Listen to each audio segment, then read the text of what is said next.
Let's go beyond the connection. Welcome to the podcast. I'm Steve McDonald, your host, and today we've got a super interesting guest on. We have Jon Manes. Now, Jon, you're the VP of Information Technology at Mambo Seafood Restaurants. That always starts to describe what you do and your background and your history, and I'm going to ask you to explain a little bit more about that. But one of the things that I found very fascinating is what your wife described you as, is that you burn bright, and that whatever you do, you get into and you learn everything that you can, whether it was like archery that you were into and you were doing for 10 years, photography, but also your vocation. And so what we're going to talk about today is how information technology drives revenue growth. We are not a support department, right? We are not a cost center. We are direct connection to customer experience, revenue growth. We support every single department and enable them. And so we're going to get into that today. But before we do, I would love to have you just maybe expand a little bit more on your background before we get started. Sure. So I've been in restaurant technology for most of my career, about 20 years now. I was with a company called K&N Management in Austin, Texas for almost 17 of those years. We owned and operated the Austin area Rudy's Country Store and Barbecue. We created a concept called Mighty Fine Burgers, Fries, and Shakes. From there, I went to another barbecue place called Smoky Moe's Barbecue. And now I'm here at Mambo Seafood. But I think what really kind of changes it from me versus maybe some other people in my field is my focus is less on even the technology side and more on the people.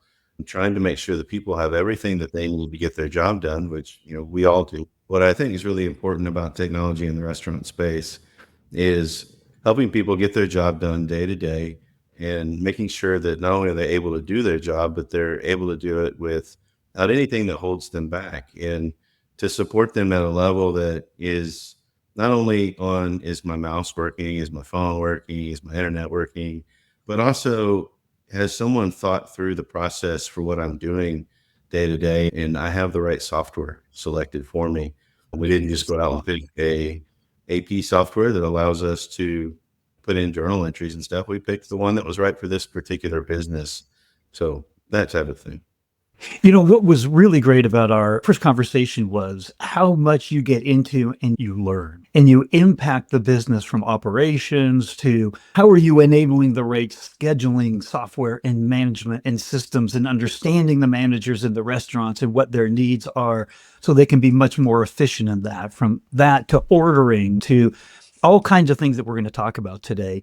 If you think about it, IT is kind of the center of the wheel, and we can do the bare minimum and support requests that are coming in, or we can be proactive, right? And that's what I think you excelled so much at, is proactively meeting and understanding and enabling.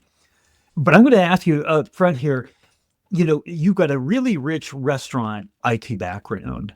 What are some of the unique challenges that we can understand that come in the restaurant business, a very distributed environment, right? You're constantly adding new restaurants and going.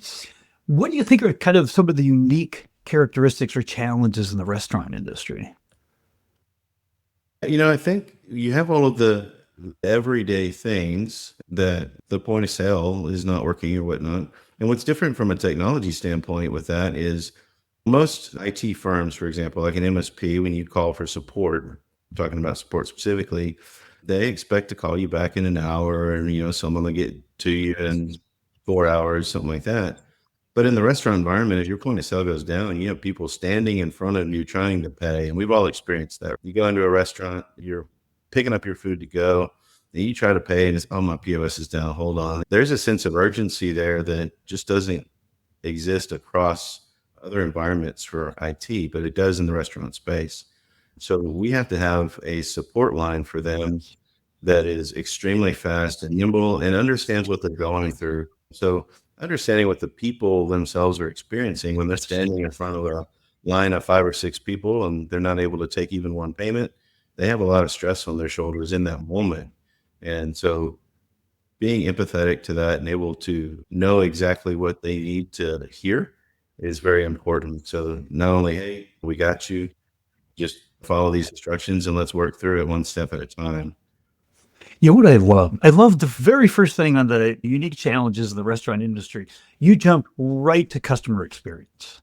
And, to accentuate that, there was a study done by McKinsey and Company a couple of years ago, and they looked at over 400 different companies, B2C, B2B companies that were very, very highly profitable, biggest return on shareholder value.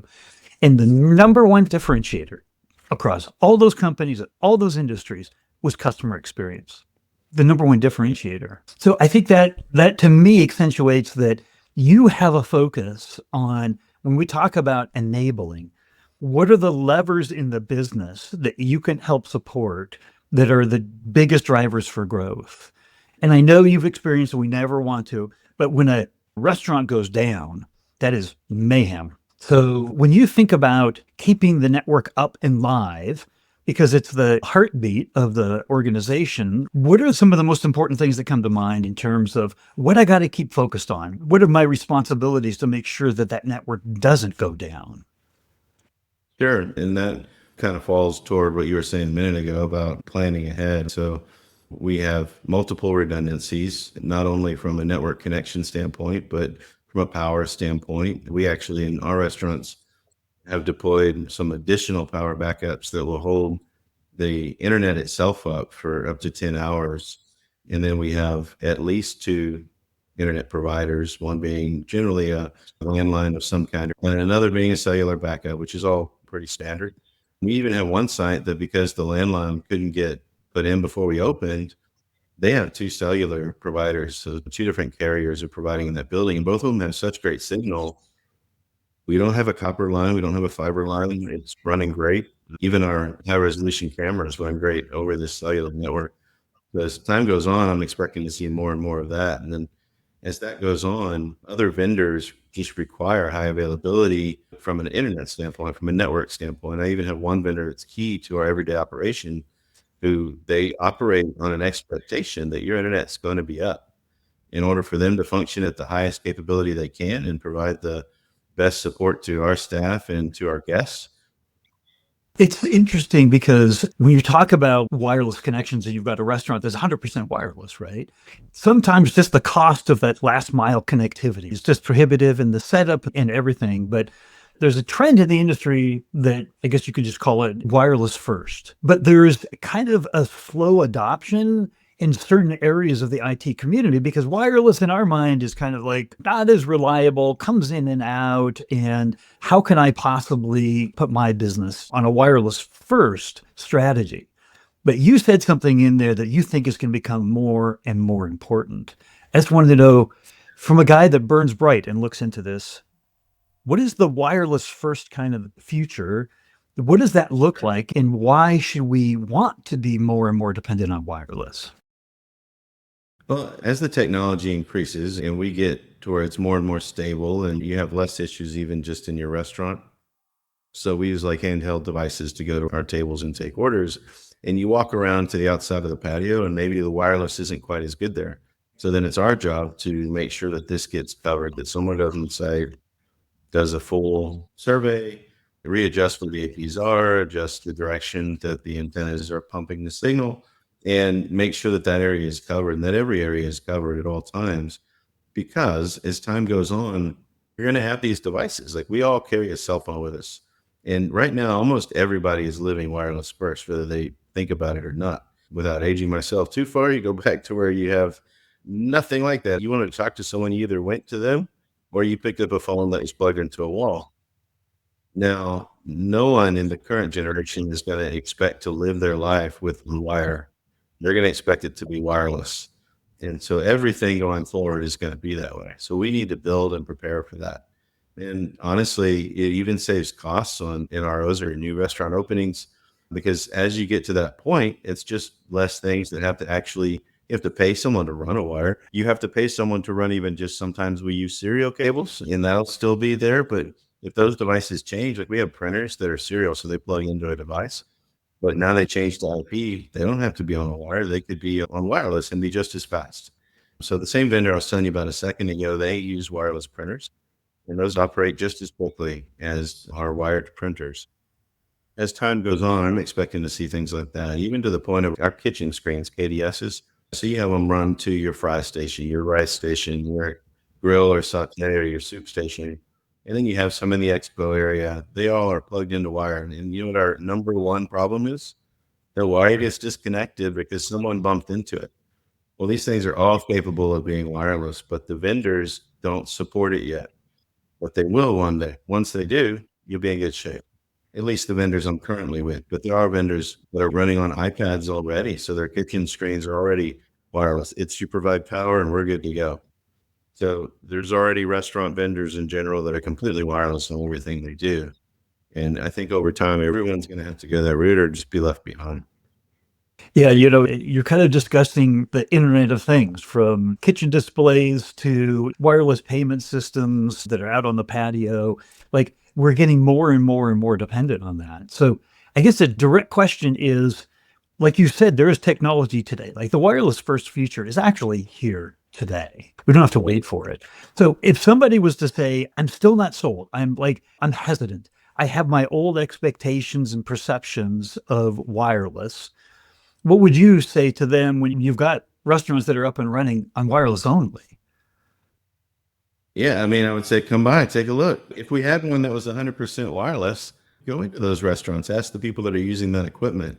And I guarantee you they have less downtime overall than the ones that are on wired. And not that wired is a problem in general, but it is a break point. It's a failure point. So it's a place where that cable is going to come unplugged. That cable is going to get bent. They're going to move the screen around. They're going to move the printer around because they need to get to that space, and the adapter for it might come undone. But if it was completely wireless, none of that's going to happen. They're going to scoot it over. It's going to keep working. It's going to come right back. Same like additional. We're talking about IoT. Like we have thermostats, for example. Our vendor came in and they installed thermostats, and they're like, "Hey, we need these on wireless." Okay, no problem. We'll hook them up on wireless. And so now they're all connected that way. They connect sensors to your Wi-Fi as well. It might be 2.4 gigahertz, might be 5 gigahertz. They all give you the range. And then your challenge comes from a networking standpoint. It's the planning of, does it exist on the same access points that you already had, or do you give it dedicated ones or whatnot in order to maintain the best quality of service to all the devices? And of course, with the guest facing devices being the most important. So I'd love to transition over kind of away from the wireless first future and back to the kind of main subject here today, which is how we're driving revenue growth. So if in your mind, just what are some of the top two or three things that come to mind in terms of how you support revenue growth in the business? Yeah, so having a seat at the table, I think, is one of the things you and I talked about before. Meaning, when we have leadership meetings about kind of anything going on, not just IT, but everyone, every department head is in that same meeting, and we're all discussing it together equally, and everyone can provide their own feedback. And because of that, we don't miss anything from one particular angle. Everyone sees it from a different point of view. And that would be true if it was an all hands IT meeting and we're all sitting in one room. Everyone has different experiences and we're all providing feedback. And then we ultimately end up in the one decision. But the other thing you get there is buy in. Everyone is completely bought in because they've all contributed. So we all work together in order to make decisions. I like to think that what I can provide too is definition on whether or not technology is needed in the solution. Sometimes the solution doesn't need to be technology based. Sometimes it very well does. And I can bring something I've experienced, something I've done before, something I've just read about, and like, hey, I stay on top of these things. I've heard about this. Should we explore it?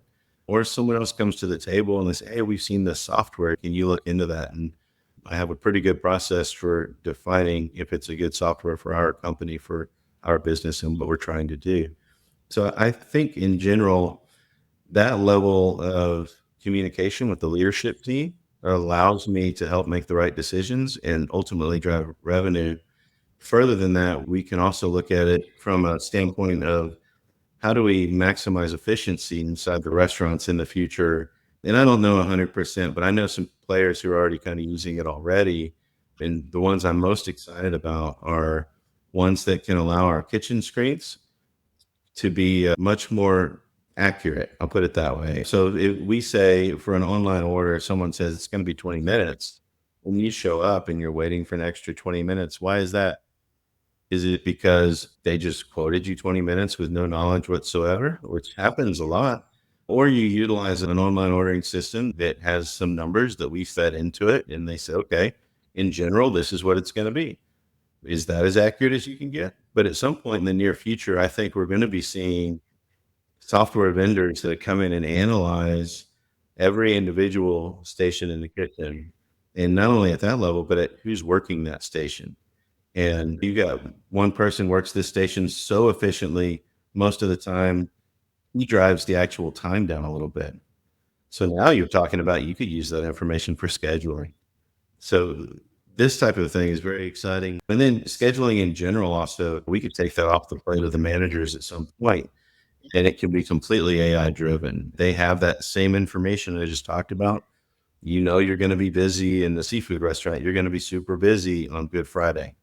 And now everyone knows, put your A players in there, your key players, the best people at each particular station. But maybe the person you think is the most effective because they've been there for 20 years isn't technically the most effective. And it's this guy who's been there for a year and a half and he's just really honed his craft and he's good at that station, where the data will tell us that. And I think in the near future, we're going to be seeing software that does this kind of thing. It's amazing. We're in this world of digital transformation. And I think it was Deloitte that said, even like 4 or 5 years ago, the difference between the business of today and the business of tomorrow is digital transformation. So if you can much more accurately predict somebody's ordering in the app and it says, yeah, 20 minutes, and they get there and the customer experience is the exact opposite. I'm going to give you an example. I went and took my car in to a Toyota dealership this weekend, and I had a 7:40 appointment. They opened at 7:30. I sat there for 50 minutes in a line, just waiting to talk to the customer service representative. The customer experience from the very beginning. And then when I actually met with the rep, and they said, "What do you want to do?" And I'm like, "What do you mean? What do I want to do? I made a whole appointment. I actually talked to somebody. It's the 60,000 mile checkup, and we're going to do these other two." They had no idea. Customized orders, orders on time, all of this is all part of that customer experience. That's the number one differentiator. So it's so important that the data supports the business and that we're pulling all that together and all those internet things, all the backgrounds of the people and their efficiencies. Oh, I love the pictures you're painting here. You talked about a dual role in IT. And I think we've been talking on both sides. One is an information architect, and the other is a business strategist, right? In between those two defined roles, where do you feel like you live, and where's the biggest return to the business coming from? You know, I live in both, probably equally. From the day-to-day support level and keeping everything up and running, we have vendors for that, like I told you before. And one of those is a company called Science on Call. And Andy, who owns and operates it, one, they're just the best people for restaurant support specifically. Everyone there comes from restaurants. Everything I described before, they know what it's like when you're a manager and you're on the phone with somebody and you got the guest right in front of you. They understand that, and they know also all the equipment in front of you. It's not just regular computers. These are terminals. They function a little differently. So I'm very, very lucky to be able to use a company like them for my frontline support. And I just follow up with them. They escalate things to me and to my teammate here. So I live in the day to day a little bit with them and with my IT manager who directly manages them and following up on tickets and making sure that everything is completed as fast as possible. But then, I also live in kind of where we were a minute ago, where we're talking about what does marketing need to be successful and what can I do to help marketing be more successful? What can I do on a day-to-day basis that makes the guest experience better? I mean, everything we're talking about 100% in the hospitality industry is about guest experience. It's guest experience digitally, it's guest experience in person where the technology exists, but you need it to get out of the way. What can I do to help build a loyalty program that is going to be perfect for this particular brand and these particular guests, the way that these guests want to use it? How do we take that information and then use it to spread the good word about Mambo Seafood and get more people in here to help grow the brand? So that type of thing is what I'm kind of always looking for and trying to figure out how I can help my other department heads here like I said, whether it be marketing or operations or facilities or accounting or whoever, what can I do? They're all my guests as well. So how do I make their day more efficient and better? And at the end of the year, I can look back on it and say, there was nothing left unturned. I made all the progress I could make. Now, what does our progress for next look like? And I run through a process each year. We as a team here at Mambo, we create our 1, 3, 5 year plan, and then you just keep pushing down that road. So for me, those things aren't just things that we say one time, and then when the time comes back up, we got to touch it again. But we live it every single day. And if you don't stay on top of it, you're not actually growing as a company. So technology is a large part of it. So I definitely live in there specifically, but that higher level of what are we all doing every single day to make sure we're looking forward and we're all rowing in the same direction. Right now we're building restaurants and we're remodeling restaurants, and we are adding loyalty here at Mambo. So these are all the things that are my individual day to day. But then at the same time, I am talking with some of these other vendors that can help in the things that we were just talking about. And I'm trying my best to stay a step or two ahead of what's coming out. And I listen to podcasts like yours and try and hear what other people are saying and other people are doing and learn from them. This focus on customer experience and the guest, and I love how you talked about the other different departments are your guests as well. I love that focus. It's such a visual way to kind of feel that, because when you talk about business growth, if we're not helping to support marketing and sales and operations, and if we're not doing all of that, then we're not doing our job. But just as we need to understand the needs of the guests that are in the restaurants, we need to understand the needs of the guests that are internally that we're supporting. If you had like one story, we remember things 22 times better, according to Harvard, when it's told to us in the form of a story. In terms of supporting your internal guests, is there like a story that comes to the top of mind that you wouldn't mind telling us? In terms of supporting internal guests, it's not like one particular event that happened on one day, but it's something I did that I'm kind of proud of. But I'm not the one who designed it. So pride's maybe not the right word. We did it as a team. So back at K&N, we developed an intranet effectively, but like a little dashboard website where all managers could go. And it had all the normal stuff. It had sales, and we did inspections as well, where people would go around like a health inspection, but also a process inspection. And we had a particular person who would inspect, and he would fill it out, and everybody would get rated, and they'd see how they were against each other. And so they had this like quick touch point every single day at any given point to see where they stacked. But another thing it had that I've always really thought was an amazing idea is we recorded every single guest comment. And I don't just mean complaints, I mean comments. So if a guest comes over and says, man, the barbecue was amazing today, because this was a barbecue restaurant, somebody recorded that. They wrote it down on a little piece of paper, and at the end of the day, they typed it into the website. And then every morning, every manager in the company got all of the comments from their store. And what was interesting about that for me is, on the one hand, it tells everyone immediately how good you're doing, not how bad you're doing. And you also see the negatives, and you can actually glean actionable information from it. For example, we even had a checkbox that was market urgent. And let's say you had a guest came in and their experience was so terrible. You want people to know about it right away, respond to that guest right away. They mark it urgent, and email fires off, and the entire leadership team gets it. Your PM gets it, their GM gets it, and people are responding to that guest right away. So it also cuts down the amount of time for the guest to get a response from that restaurant, which if you've ever made a complaint to a restaurant, you probably did it over Google. I mean, maybe a week later, if ever someone responded. I think restaurants are getting better about it now. Mambo's excellent about it, responding to people. But having that information allowed us also to see things that were across restaurants. So we sold coleslaw there. So if something was wrong with the coleslaw and it was across multiple restaurants or multiple guests, people will immediately jump on it, figure it out. When I say immediate, I mean that in that minute, the sense of urgency was amazing. So not only are you seeing how good you're doing every day, but the negatives become extremely actionable that way. And we do something similar here at Mambo with everything that comes in. Like, we all review them through Google, through a company called Tattle. And we respond to them very quickly. But that particular one, because I built it custom, it's a custom website, me and one other person built, something I'm very proud about. We as a team came up with this idea. It seemed outlandish. It seems crazy for your managers to record every single comment, but it created a culture of people caring about every single guest experience because anytime someone said it, it got recorded. And that's what drives our success in hospitality. Again, it's guest experience and just increasing that guest experience in any way I can. It's interesting because I can only imagine now thousands of comments coming in on a regular basis.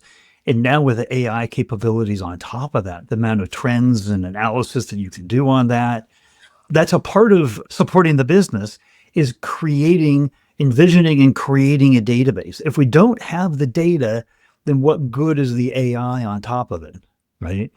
So that's my big takeaway. Here's one thing that I would love to ask you as the last question, because we've talked about so much. If there was one thing that you wanted the audience of your peer community to take away from this podcast episode, what would that one thing be? I mean, I think it would just be hopefully we're all already doing and stay focused on your guest experience and that guest being the people who work alongside you every day, the people you work for, and the people that you mentor and coach and train every day. And also, I think it's very important that we all treat each other with the utmost respect. Everyone's deserved it. Everyone does deserve it. I think sometimes you get into a workplace, and some people are sitting in a workplace right now today with people who are looking down on them and they're condescending. You don't have to do that. There's great places out there where everyone respects each other and they're all going to grow much better for it. And you can learn from everyone around you, even the people that you hire a new first year IT tech, but he or she had some experience in something else and you learned something new from them. So there's always something amazing to be garnered by relationships with new people. You know, Here's what I'm sure is that people are going to have more questions. And if they do, would it be appropriate if we gave a link out to your LinkedIn profile that people could reach out to you with those questions? Sure. I always love to contact new people. So Well, fantastic. The whole mission of this podcast is to bring different perspectives from the entire pair community, bring those together.